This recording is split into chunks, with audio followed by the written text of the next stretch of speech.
বন্ধুরা কেমন আছো? চলে আসলাম আজকে কুমিল্লা ম্যাজিক প্যারাডাইস নিয়ে একটা ছোট্ট ভিডিও তোমাদের সাথে শেয়ার করার জন্য। আশা করি তোমাদের ভালো লাগবে। আজকে এখানে আসার মূল উদ্দেশ্য হলো আমি সুইমিং করব।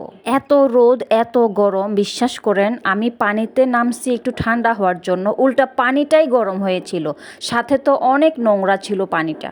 আমার মতো অনেকেই এইটা ভেবেই আসছে যে এখানে পানি আছে, এখানে একটু রিল্যাক্স সময় টাইম স্পেন্ড করবে, কিন্তু সবার এটা ভুল ধারণা হয়ে গেছে। কারণ একসাথে সবাই গরমের মধ্যে সুইমিং করতে আসছে, সেজন্য সবাই আসাতে পানিও ময়লা হয়ে গেছে, আর রোদের তাপমাত্রা এত গরম ছিল পানিটা সহ গরম হয়ে গেছে।